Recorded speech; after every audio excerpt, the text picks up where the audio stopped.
Hello friends, இந்த ரோஹிணிக்கும் மனோஜுக்கும் இந்த ஆப்பு கண்டிப்பாக தேவை தான். அவங்க 2 பேரும் திருந்தணும் அப்படின்னா, அவங்களுடைய வாழ்க்கையில் இப்படி ஒரு நிகழ்வு நடக்கிறது ரொம்பவே சரி அப்படின்னு நினைக்கிறவங்க நம்ம வீடியோக்கு லைக் பண்ணிக்கோங்க. ஆமாம் ஃப்ரெண்ட்ஸ், மனோஜ் அண்ட் ரோஹிணி பெரிய அளவில் ஏமாற போகிறாங்க. அதுவும் எப்படி சொந்த செலவுலேயே சூனியம் வச்சுக்கிறது அப்படின்னு சொல்லுவாங்க இல்லையா, அதே மாதிரி அவங்களுடைய முயற்சியிலே அவங்களுக்கு வந்து ஒரு மிகப்பெரிய ஆப்பு காத்துக்கிட்டு இருக்குதுங்க. இந்த ஆப்புலேருந்து கண்டிப்பாக அவங்களால தப்பிக்கிறதுக்கான வாய்ப்பே கிடையாதுங்க. இப்போ ஒருத்தவங்களோட பணத்தை வந்து நம்ம என்ன பண்ணுறோம் அப்படின்னா, தெரியாமல் திருடுறோம் அப்படின்னா கண்டிப்பாக நமக்கு வந்து அந்த பணம் நிலைக்கவே நிலைக்காது. அது இன்னொரு வகையில் கண்டிப்பாக போயிடும். அப்படின்றதுக்கு உதாரணம் தான் மனோஜ் அண்ட் ரோஹிணி. இவங்க 2 பேரோட லைஃப் நம்ம எடுத்துக்கலாம். இப்போ அதில் பார்த்தீங்கன்னா 30,00,000 அதாவது நம்ம முத்து அண்டு நம்ம ரவி இவங்க 2 பேருடைய பணத்தையும் ஒரே ஆளாக ஆட்டையை போட்டார் நம்ம மனோஜ். அதுவும் 2 தடவை. முதல் தடவை என்ன பண்ணார், நம்ம ஜீவா கிட்ட கொடுத்து ஏமாந்துட்டு வந்துட்டார். அதுவும் வந்து இவங்கக்கிட்ட கேட்காமலே இவங்களுடைய பங்கு பணத்தை என்ன பண்ணார், அவர் திருடிக்கிட்டார். அதே மாதிரி இப்போ 2வது முறை என்ன பண்ணார் அப்படின்னா, ஜீவா கிட்டேருந்து பணத்தை வாங்கின விஷயத்தையும் வீட்டில் சொல்லவே இல்லை. அவங்களுடைய பணத்தையும் சேர்த்து இவரே ஆட்டையை போட்டு வச்சுக்கிட்டாரு. ஸோ இவர் 2 தடவை பண்ண தப்புக்காக தான் இப்போ இவருக்கு என்ன ஆகுது அப்படின்னா, மொத்தமாக 30,00,000 லாஸ் ஆகிடுச்சு. இந்த 30,00,000 அதுவும் வந்துட்டு அவர் முதலே இவங்க எல்லாருக்கிட்டையும் பிரித்து கொடுத்துருந்தா, அல்லது ஜீவா கிட்டேருந்து பணம் வருதுன்ற உண்மையை சொல்லியிருந்தா, இவருக்கு எந்த விதமான பிரச்சனையும் வந்திருக்காது. ஆனால் இப்போ அனாமத்தா ஒருத்தவங்க 2 பேர்கிட்ட போய் என்னாச்சுன்னா 30,00,000 இவர் என்ன பண்ண போகிறாரு, பறி கொடுக்க போகிறாரு. அப்படின்றது ரொம்ப பரிதாபமான விஷயந்தான். இருந்தாலும் மனோஜுடைய கேரக்டருக்கும் ரோஹிணியுடைய கேரக்டருக்கும் இது கண்டிப்பாக தேவை தான். இன்றைக்கி எபிசோடில் பார்த்தீங்கன்னா ஓவர் அளப்புறங்க. உங்கள் வீட்டு அளப்புறையா எங்கள் வீட்டு அளப்புறையா அப்படி ஒரு அளப்புறங்க. சீனை போட்டுக்கிட்டு இருக்காங்க நம்ம ரோஹிணி அண்ட் மனோஜ். அது போக நம்ம இவங்க 2 பேர் கூடயும் சேர்ந்துக்கிட்டு விஜயா வேற. விஜயாவுடைய ஆட்டம் பார்த்திங்கன்னா தனி ஆட்டமாக இருக்குதுங்க. அவங்களுடைய ஆட்டத்துக்கு அளவே இல்லை அப்படின்னு தான் சொல்லி ஆகணும். ஏன்னா அவங்க அந்த அளவுக்கு சீன் போட்டுக்கிட்டு இருக்காங்க. தன்னுடைய பையன் வீடு வாங்க போகிறானா அப்படி இப்படின்னு சொல்லிட்டு அவங்களோட ஆட்டத்தை பார்த்தீங்கன்னா, அதுவும் வந்துட்டு அவனுக்கு வந்து எப்போவுமே ராசியானவன் அவன்தான். அவனுடைய ஜாதகத்திலே அவன் வந்து ரொம்பவும் முன்னேறி தான் வாழ்க்கையில் இருப்பான் அப்படின்னு தான் ஜாதகத்தில் இருக்குது. அது வந்து இப்போ அப்படியே பழிக்க போகுது. அப்படி பழிக்க போகிறதுனால தான் இந்த மாதிரி நிகழ்வெல்லாம் அவனுடைய வாழ்க்கையில் என்ன பண்ணிக்கிட்டு இருக்கு, நடந்துக்கிட்டு இருக்குது. அவன் எப்படி பெரிய ஆளாக வரப்போகிறான் அப்படி இப்படின்னு அவங்க மனோஜை பற்றி அப்படி தான் புகழ்ந்துக்கிட்டு, அதுவும் முத்துவை வந்து ரொம்ப குறைச்சி பேசிக்கிட்டு இந்த மாதிரி வேலைகளை விஜயா பண்ணிக்கிட்டு இருக்கிறது நமக்கே ரொம்ப கடுப்பாக தான் ஆகுது. இருந்தாலும் வேறு வழி இல்லை. எபிசோடு வந்து இப்போதைக்கு அப்படி தான் போய்கிட்டு இருக்குன்றதுனால நம்மளும் சகிச்சுக்கிட்டு போக வேண்டியது இருக்குதுங்க. ஸோ மனோஜ் அண்ட் ரோஹிணிக்கு இது வந்து நிலையான ஆட்டம் கிடையவே கிடையாது. ஏன்னா அவங்களுக்கு வந்து அடுத்த அழிவை நோக்கி தான் அவங்க போய்கிட்டு இருக்கிறாங்க. ஒவ்வொரு எபிசோட்லேயுமே பார்த்திங்கன்னா அவங்களுக்கு வந்து நாளுக்கு நாள் அவங்களுடைய அழிவு பாதையை அவங்களே தேடிக்கிட்டு இருக்காங்க அப்படின்னு தான் சொல்லி ஆகணும். விஜயா வந்து எப்போ பார்த்தாலும் என்ன சொல்கிறாங்க அப்படின்னா, நம்ம ரோஹிணி வந்து வந்ததுக்கப்புறம் தான் மனோஜுடைய வாழ்க்கையில் ஏகப்பட்ட நல்லது நடந்திருக்கு அப்படியா இப்படியான்னு சொல்லிட்டு தன்னுடைய மருமகளையும் மகனையும் என்ன பண்ணுறாங்கன்னா புகழ்ந்துக்கிட்டே இருக்கிறாங்க. அது ஒரு நல்ல விஷயந்தான். அவங்க வந்து ஒரு நல்ல மாமியாராக இருக்காங்கன்னு கூட வச்சுக்கலாம். ஆனால் என்ன பண்ணுறாங்க அப்படின்னா, அவங்கக்கிட்ட மட்டும்தான் அப்படி நடந்துக்கிறாங்க. அதுதான் வந்து இங்கே வந்து தவறாக பார்க்கப்படுது. ஏன்னா அவங்க வந்து எல்லாருமே ஒன்று போல் நடத்துனாங்க அப்படின்னா எந்த விதமான பிரச்சனையுமே கிடையாது. ஆனால் அவங்க வந்து பாரபட்சம் பார்த்து மட்டும்தான் ஒவ்வொரு பிள்ளைங்கள்கிட்டையுமே வந்துட்டு நடந்துக்கிட்டு இருக்காங்க. ஸோ இந்த விஷயங்கள்லாம் வந்துட்டு விஜயா பண்ணுறது ரொம்ப ரொம்ப தவறுங்க. இந்த தவறை தான் நாளுக்கு நாள் ரிப்பீட்டடாக என்ன பண்ணிகிட்ருக்காங்கன்னா விஜயா பண்ணிக்கிட்டு இருக்காங்க. ஸோ எப்போ விஜயா திருந்த போகிறாங்க அப்படின்னு சொல்லிட்டு நம்மளும் எதிர்பார்க்குறோம். இருந்தாலும் விஜயா வந்து திருந்துறதுக்கான வாய்ப்பே தெரியல. இன்றைக்கி பீச் ஹவுஸ்குள்ளே போன உடனே விஜயாவுடைய சந்தோஷத்துக்கு அளவே இல்லை. தன்னுடைய பையன் வந்து பீச் ஹவுஸ் வாங்கிட்டான், அதுவும் இவ்வளோ பெரிய வீடாக இருக்குது அப்படின்னு சொல்லிட்டு அவங்கள கையிலே பிடிக்க முடியலங்க. அவங்க இன்னும் இறங்கி டான்ஸ் மட்டும்தான் ஆடலை. அந்த அளவுக்கு பார்த்திங்கன்னா வானத்தில் பறந்துக்கிட்டு இருக்காங்க. அந்த அளவுக்கு ரொம்பவே மனசு முழுக்க சந்தோஷத்தில் இருக்கிறாங்க. அந்த வீடை பார்த்தோன்னே, மனோஜ் இவ்வளோ பெரிய வீடாடா, இந்த வீடையாடா நீ வாங்க போகிற அப்படின்னு சொல்லிட்டு அவங்களாலே நம்ப முடியலன்னா பார்த்துக்கோங்களேன். அந்த அளவுக்கு வந்துட்டு பயங்கரமான வீடை மனோஜும் வாங்க போகிறாரு. அதை நினச்சி பயங்கரமாக விஜயாவும் சந்தோஷப்பட்டுக்கிட்டு இருக்காங்க. இருந்தாலும் இதெல்லாமே நிஜமாக நடந்திருந்தால் ரொம்பவே நல்லா தான் இருக்கும். பட் நிஜமாக நடக்கலை அப்படின்றது தான் ரொம்பவே வருத்தமாக இருக்குது. ஏன்னா மனோஜ் அண்ட் ரோஹிணி ஏமாற போகிறாங்க அப்படின்ற விஷயம் நமக்கு ரொம்ப நல்லாவே தெரியும். அவங்களால ஏமாந்ததுக்கப்புறம் என்ன பண்ண போகிறாங்க, வாழ்க்கையில் எப்படி வந்துட்டு முன்னேறி அடுத்த கட்டத்துக்கு வரப்போகிறாங்க அப்படின்றதே வந்துட்டு ஒரு மிகப்பெரிய கேள்விக்குறியாக தாங்க இருக்குது. கண்டிப்பாக அவங்களால மேலே எழுந்து வர முடியுமா அப்படின்னு கேட்டிங்கன்னா கிடையவே கிடையாது. ஏன்னா அவங்க அந்தளவுக்கு ரொம்பவே தளர்ந்து போயிடுவாங்க. ஏன்னா மிகப்பெரிய லாஸ் 30,00,000, அதுவும் வந்துட்டு பாதி வந்து அதில் கடன் தான். 10,00,000 மட்டும்தான் அவங்களுக்கு வந்து சந்தோஷ் சார் கொடுத்த பணம். மீதி எல்லாமே பார்த்திங்கன்னா அவங்க கடன் வாங்கின பணம் தாங்க. ஸோ வந்துட்டு கடன் வாங்கி இவ்வளோ பெரிய இன்வெஸ்ட்மெண்ட் பண்ணி ஒரு வீடு வாங்கணும் அப்படின்னு நினச்சதே வந்துட்டு அவங்களோட மிகப்பெரிய தவறு. அந்த தவறுக்கு தண்டனையாக கண்டிப்பாக அவங்களுக்கு வந்து ஒரு மிகப்பெரிய அடி விழுக தாங்க போகுது. ஷோரூமே எடுத்தாலும் அதில் வந்து ஆச்சரியப்படுறதுக்கு கிடையாதுங்க. ஏன்னா ஷோரூம் மேலே தான் வந்துட்டு கண்டிப்பாக கடன் வாங்கியிருப்பாங்க. அந்த ஷோரூமையே வந்துட்டு ஜப்தி பண்ணிட்டாலும் வேறு வழியே கிடையாது. அவங்க வந்து கடையை இழுத்து மூடிட்டு போய்கிட்டே இருக்க வேண்டியதுதான். விஜயா தான் இதுக்கப்புறம் என்ன பண்ண போகிறாங்க அப்படின்றது ஒரு மிகப்பெரிய கேள்விக்குறியாக இருக்குதுங்க. ஏன்னா விஜயாவை பொறுத்த வரைக்கும் தன்னுடைய பையன்தான் அவங்களுக்கு வந்து உலகம் எல்லாமே. அதுவும் இப்போ தன்னுடைய பையனுக்கு அப்புறம் இப்போ வந்துட்டு யாரை முக்கியமாக வச்சுருக்காங்க அப்படின்னா ரோஹிணி தான். ரோஹிணியும் அவங்களுடைய பையனும் மட்டும்தான் அவங்களுடைய வாழ்க்கை அப்படின்னு நினச்சே ஒரு வாழ்க்கை வாழ்ந்துக்கிட்டு இருக்கிறாங்க. ஸோ அவங்களுக்கு வந்து இது வந்து ஒரு மிகப்பெரிய அடிதாங்க. இந்த அடியிலேருந்து விஜயா வந்து மீண்டு வர்றது ரொம்ப ரொம்ப ரொம்ப ரொம்ப கஷ்டம் அப்படின்றதுல எந்த விதமான மாற்று கருத்துமே கிடையாதுங்க. ஸோ எப்படி இதுலேருந்து விஜயா மீண்டு வரப்போகிறாங்க அப்படின்றத நம்ம வந்து அடுத்தடுத்த எபிசோட்ஸில் பார்க்க போகிறோம். ஆனால் மனோஜ் வந்து ஏமாற போகிறாரு அப்படின்றது உறுதியாயிடுச்சு. ஸோ அவர் எப்படி ஏமாற போகிறாரு, யார்கிட்ட ஏமாற போகிறாரு அப்படின்ற விஷயமும் நமக்கு ரொம்ப நல்லாவே தெரியும். அவர் வந்து ஏமாந்ததுக்கப்புறம் என்ன பண்ண போகிறாரு, எப்படி அதுலேருந்து மீண்டு வெளியில் வரப்போகிறாரு அப்படின்ற விஷயந்தாங்க சுத்தமாகவே புரியல. அவர் வந்து ஒரு வகையில் பாவம்தான்னு வைங்களேன். ஏன்னா அவர் வந்து எல்லாருமே என்ன பண்ணிடுறாருன்னா டக்கு டக்குன்னு நம்பிடுறாரு. நம்பி அதுக்கப்புறம் வந்துட்டு ஒரு மிகப்பெரிய பிரச்சனையில் போய் என்ன பண்ணுறாரு, மாட்டிக்கிறாரு. இதே தான் நாளடைவில் வந்துட்டு அவருக்கு வந்து அவருடைய வாழ்க்கையில் ஒரு மிகப்பெரிய பிரச்சனையாக வந்துட்டு அமைய போகுது அப்படின்றதுல ஒரு மிகப்பெரிய எந்த விதமான மாற்று கருத்துமே கிடையாது. ஸோ அவர் வந்து என்ன பண்ண போகிறாரு வாழ்க்கையில் அப்படின்றத கண்டிப்பாக நம்ம வெயிட் பண்ணி பார்க்கலாங்க. ஸோ இதுக்கப்புறம் பார்த்திங்கன்னா மனோஜ் அண்ட் ரோகிணி இவங்க 2 பேருடைய கான்செப்ட் தான் அதிகமாக கொண்டுட்டு வர போகிறாங்க. ஏன்னா இவங்களால வந்துட்டு எந்த விதமான பிரச்சனையிலேருந்தும் என்ன பண்ண முடியாதுன்னா தப்பிக்கிறதுவே முடியாதுங்க. அப்படி தப்பிக்கணும் அப்படின்னு நினச்சாலும் அவங்க எப்படி என்ன பண்ண போகிறாங்க, எப்படி அதுலேருந்து வெளியில் வரப்போகிறாங்க அப்படின்றது ஒரு மிகப்பெரிய கேள்விக்குறி தான். ஏன்னா இவ்வளோ பெரிய பிரச்சனை, இது வந்து ஒரு மிகப்பெரிய லாஸுங்க. இது வந்து சின்ன விஷயம்லாம் கிடையாது, ரொம்ப பெரிய லாஸ். இதுலேருந்து அவங்களால மீண்டு வர்றது அப்படிங்கிறதே பயங்கரமான கஷ்டம்தான்.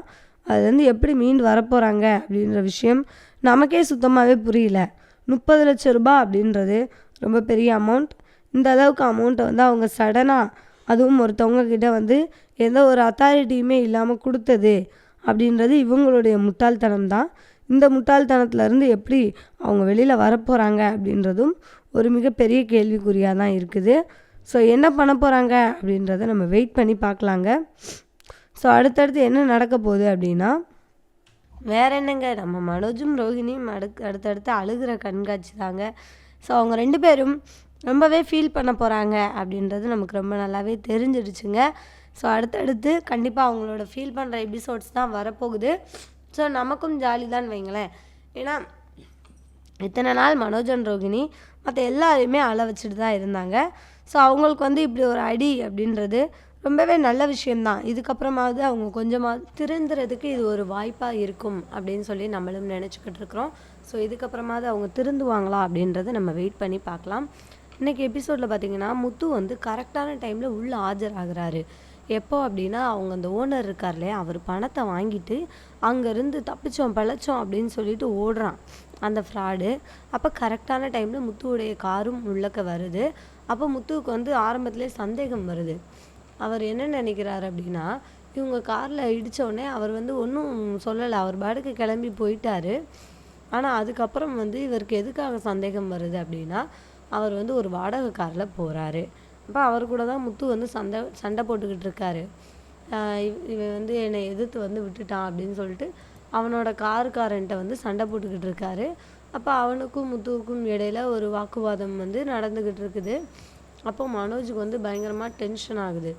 இவன் வந்து என்னோடய ஓனர்கிட்ட இப்படி சண்டை போட்டுக்கிட்டு இருக்கான் அப்படின்னு சொல்லிட்டு சொன்ன உடனே இவங்களுக்கு பயங்கரமாக கோவம் வருது. சரின்னு சொல்லிட்டு வெளியில் வர்றாங்க. அதுக்குள்ளேயே பேசி முடித்து என்ன பண்ணிடுறாருன்னா, அவர் வந்து சமரசமாக, ஏன்னா அவரை பொறுத்த வரைக்கும் இப்போ கையில் வந்து 30,00,000 இருக்குது. இதை கொண்டுட்டு எப்படிடா ஓடுறதான்னு தானே பார்ப்பான் எவனாக இருந்தாலும். அதனால் அங்கேருந்து ஓடுறதுலேயே அவர் வந்து குறியாக இருந்து என்ன பண்ணிடுறாரு, ஓடிடுறாரு. இது வந்து நம்ம முத்துவுக்கு ஒரு டவுட்டை வர வைக்குது. அவர் என்ன சொல்கிறாரு அப்படின்னா, என்னடா இது காசு கொடுத்தோடனே ஊருக்கு போகிறேங்கிறான், அதே மாதிரி இவ்வளோ பெரிய வீட்டுக்கு சொந்தக்காரங்கிற வாடகை காரில் போய்கிட்டு இருக்கிறான், என்னடா நடக்குது, யாருக்கிட்டையும் போய் ஏமாந்துட்டியா, இரு நான் போய் அவரை போய் அந்த ஆளை போய் பார்த்துட்டு வரேன் அப்படின்னு சொல்லிட்டு கிளம்புறாரு. இவங்க எல்லாரும் அதை வந்து பெருசாக கேர் பண்ணிக்கல. இல்லை அப்படிலாம் ஒன்றும் இருக்காது, நீ வா அப்படின்னு சொல்லிட்டு கூட்டிகிட்டு வந்துடுறாங்க. சரின்னு சொல்லிட்டு முத்துவும் வந்துடுறாரு. ஆனாலும் முத்து மனசில் வந்து ஒரு தயக்கம் இருந்துக்கிட்டே தான் இருக்குது. அவர் என்ன நினைக்கிறாரு அப்படின்னா, இவன் வந்து எங்கேயாவது போய் பெருசாக ஏமாந்துருவானோ அப்படின்ற பயம் வந்து முத்துவோடைய மனசில் இருந்துக்கிட்டே தான் இருக்குது. சரி இருந்தாலும் ஓகே பார்த்துக்கலாம் அப்படின்னு சொல்லிட்டு, அந்தளவுக்கு வந்து விசாரிக்காமலாம் இருந்திருக்க போகிறான் அப்படின்னு சொல்லிட்டு தன்னுடைய அண்ணன் மேலேயும் என்னென்னா அவருக்கு ஒரு நம்பிக்கை இருக்குது. சரி ஓகே அப்படின்னு சொல்லிட்டு வந்துடுறாரு. அதுக்கப்புறம் வந்து உள்ளே போய் சுற்றி பார்க்குறாங்க வீட்டை. வீடு எல்லாருக்குமே ரொம்பவே பிடிச்சிருக்கு. மீனாவாக இருக்கட்டும், ஸ்ருதி எல்லாருமே வந்துட்டு நல்லா நம்ம கடல் தண்ணியில் போய் விளையாண்டுட்டு இருக்கிறாங்க. நம்ம விஜயா மட்டும் என்ன பண்ணுறாங்க அப்படின்னா பெருமை தான் பேசிகிட்டு இருக்காங்க. என் பையன் வந்து இப்படி அப்படி வீடு கட்டிட்டான், அப்படியாக்கும் இப்படியாக்கும் அப்படின்னு சொல்லிட்டு அவங்க ஒரு பக்கம் வந்துட்டு பயங்கரமான சந்தோஷத்துலேயே இருக்கிறாங்க. சரி ஓகே, அவங்க ஒரு பக்கம் சந்தோஷமாக இருந்துட்டு போட்டும். அதுக்கப்புறம் என்ன நடக்குது அப்படின்னா, நம்ம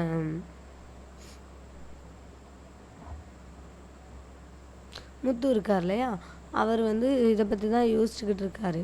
என்னடா இது என்ன பண்ண போகிறோம் அப்படின்னு சொல்லிட்டு அவர் ஒரு பக்கம் இதை பற்றி தான் யோசிச்சுக்கிட்டு இருக்கிறாரு.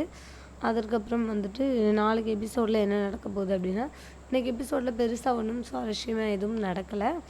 இவங்க எல்லாருமே வந்துட்டு இந்த பணத்தை பற்றி தான் பேசிக்கிட்டு இருக்காங்க. சரி ஓகே, நமக்கு வந்து வீடு கிடச்சிருச்சு அப்படின்ற சந்தோஷத்தில் தான் எல்லாருமே இருக்கிறாங்களே தவிர, அவன் வந்து அவன் ஏமாத்தியிருப்பான் அப்படின்ற மைண்டு வந்து இன்னும் யாருக்கும் வரல. ஸோ அவங்களும் அதை பற்றி வந்து அந்தளவுக்கு பெருசாகவும் கேர் பண்ணிக்கிறல. சரி ஓகே அப்படின்னு சொல்லிட்டு விட்டுறாங்க. ஓகே, நாளைக்கு எபிசோடில் என்ன நடக்க போகுது அப்படின்னா, நம்ம மனோஜும் ரோஹிணியும் என்ன நினைக்கிறாங்கன்னா, வீட்டுக்கு வந்து ஒரு பேர் வைக்கணும். அப்போ என்ன பேர் வைக்கலாம் அப்படின்னு சொல்லிட்டு யோசிக்கும் போது விஜயா சொல்கிறாங்க, நம்ம என்ன பண்ணுவோம், ஒரு ஜோசியரை கூப்பிட்டு அவங்கக்கிட்ட கேட்போம். கேட்டு நம்ம வந்து பேரை நம்ம செலக்ட் பண்ணோம் அப்படின்னா நல்லா இருக்கும்ல அப்படின்னு சொல்லிட்டு அவங்க சொல்கிறாங்க.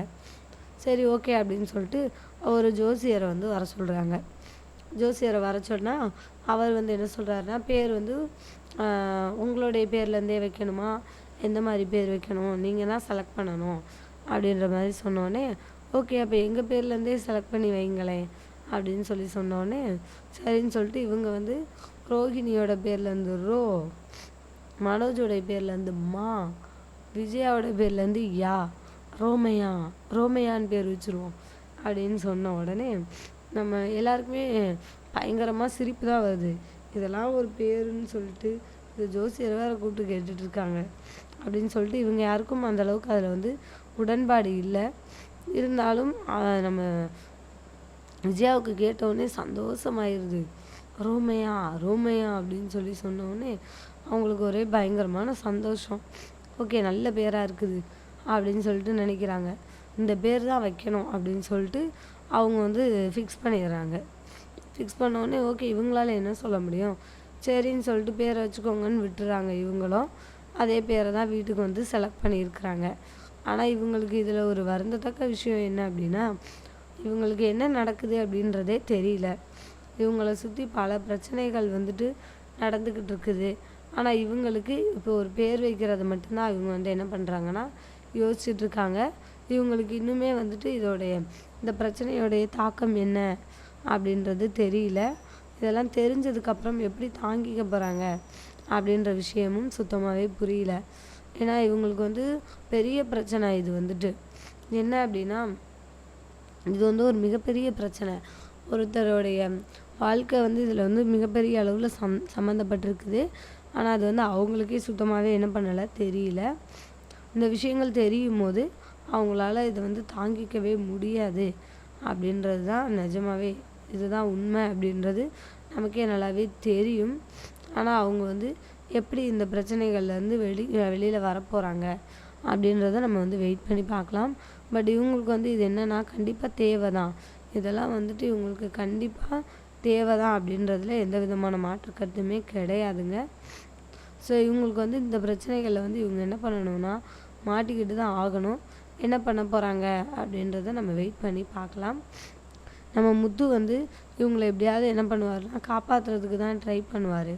அதுலேயாவது முத்து அண்ட் மீனாவை வந்து இவங்க புரிஞ்சுக்கிறாங்களா அப்படின்றத நம்ம வெயிட் பண்ணி பார்க்கலாம்.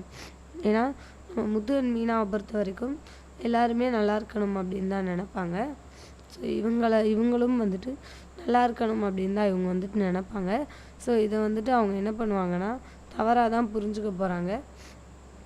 இப்போதைக்கு இவங்க அன்றைக்கி வந்து மீனா சொன்னாங்க ஆரம்பத்துலேயும், நீங்கள் வந்துட்டு எடுத்த உடனே வந்துட்டு இப்படி கால் தடிக்கு இது நடக்குது, இது வந்து ஒரு அபசகுனம் அப்படின்னு சொல்லிட்டு மீனாவுடைய அம்மாவும் மீனாவும் எவ்வளவோ சொன்னாங்க.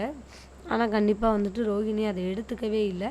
அதோடைய விளைவுகள் வந்துட்டு அவங்கள வந்து அதோடைய தாக்கம் கண்டிப்பாக மனோஜ் அண்ட் ரோஹிணி இவங்க 2 பேருக்கும் இருக்க தான் செய்ய போகுது. ஆனால் அதை வந்து அவங்க என்ன பண்ண போகிறாங்கன்னா புரிஞ்சுக்கிடாமல் நடந்துக்கிட்டு இருக்கிறாங்க. ஸோ இதெல்லாம் எப்போ புரிஞ்சுக்க போகிறாங்க, இந்த பிரச்சனைகளில் அவங்க எப்படி மாட்டி அதுலேருந்து எப்படி வெளியில் வர போகிறாங்க அப்படின்றத வந்து நம்ம கண்டிப்பாக வெயிட் பண்ணி பார்க்கலாங்க. இன்றைக்கி பார்த்தீங்கன்னா ஸ்ருதியும் ஒரு வேலை பார்த்து விட்டாங்க. என்ன பண்ணாங்க அப்படின்னா விஜயா வந்து பயங்கரமாக நோஸ் கட் பண்ணுறாங்க.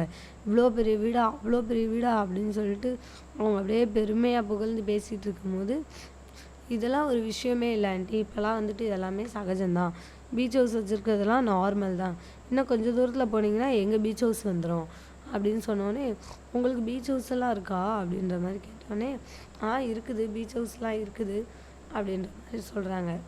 பீச் ஹவுஸ் மட்டுமா, எங்கள் அப்பாவுக்கு வந்து சொந்தமாக 5 போட் இருக்குது, அவர் வந்து கேரளாவில் வந்துட்டு இதை வந்து ஒரு பிஸ்னஸாக பண்ணிக்கிட்டு இருக்கிறாரு அப்படின்னு சொன்ன உடனே விஜயாவுக்கு வந்து பயங்கரமான அதிர்ச்சி. என்னடா இது, இவங்க அவ்வளோ பணக்காரங்களா, சொந்தமாக இதெல்லாமா வச்சுருக்காங்க அப்படின்னு சொல்லி முடிக்கும் போதே, நாங்கள் வந்து பார்ட்னர்ஷிப்பில் பண்ணிக்கிட்டு இருக்காங்க அப்படின்னு சொல்கிறாங்க. பார்ட்னர்ஷிப் தானே, அப்படின்னா உங்கள் சொந்த இது கிடையாதுல்ல அப்படின்ற மாதிரி சொன்னோடனே, இல்லை ஆண்டி, இப்போ வந்து சொந்தமாக ஒரு கப்பல் வாங்க போகிறேன், இது ஒரு பேர் சொல்லி ஒன்று வாங்க போகிறாங்க அப்படின்னு சொன்னோடனே, என்னதுமா அது அப்படின்னு கேட்குறாங்க. கப்பலை விட சின்னது, போட்டை விட பெருசு அப்படின்னு சொல்கிறாங்க. உடனே விஜயாவுக்கு வந்து பயங்கரமான அதிர்ச்சி. மனோஜ்கிட்ட சொல்கிறாங்க, இங்கே பாருடா, நீயும் சீக்கிரமாக வாசலில் ஒரு கப்பலை வாங்கிட்டு வந்து நிப்பாட்டுடா, பக்கத்தில் கடல் இருக்குல்ல, நம்ம அதிலே ஓட்டிக்கலாம், நிப்பாட்டுறதுக்கும் இடம் இருக்குல்ல, சீக்கிரம் வாங்கிட்டு வந்து நிப்பாட்டுடா அப்படின்ற மாதிரி சொன்ன உடனே நம்ம முத்து எல்லாருமே விழுந்து விழுந்து சிரிக்கிறாங்க. என்னமோ அது 10 ரூபான்ற மாதிரி உடனே வாங்கிட்டு வந்து நிப்பாட்ட சொல்லிக்கிட்டு இருக்காங்க அப்படின்னு சொல்லிட்டு எல்லாருமே சிரிக்க தான் செய்கிறாங்க. சரி, ஓகே, அவங்க எப்போவுமே அப்படி தானே அப்படின்னு சொல்லிட்டு அதை வந்து யாரும் அந்தளவுக்கு என்ன பண்ணலை, பெருசாகவும் எடுத்துக்கிறல. சரி, ஓகே. அதுக்கப்புறம் பார்த்திங்கன்னா இப்படி தாங்க எபிசோடு வந்து போய்கிட்டு இருக்குது. ஸோ அடுத்தடுத்து என்ன நடக்க போகுது அப்படின்னா, ஜீவா வந்து ஊருக்கு வந்திருக்காங்க. ஸோ அதை வச்சு ஏதாவது பெரிய பிரச்சனைகள் ஏதாவது காமிக்க போகிறாங்களா அப்படின்றத நம்ம வெயிட் பண்ணி பார்க்கலாம். ஸோ தேங்க்யூ ஃபார் வாட்சிங். இந்த வீடியோ உங்களுக்கு பிடிச்சிருந்துச்சுன்னா மறக்காமல் லைக் பண்ணிக்கோங்க. நம்ம சேனலில் நீங்கள் இன்னும் சப்ஸ்கிரைப் பண்ணலன்னா மறக்காமல் சப்ஸ்கிரைப் பண்ணிக்கோங்க. கூடவே பக்கத்தில் இருக்க பெல் ஐக்கானையும் கிளிக் பண்ணிக்கோங்க. தேங்க்யூ.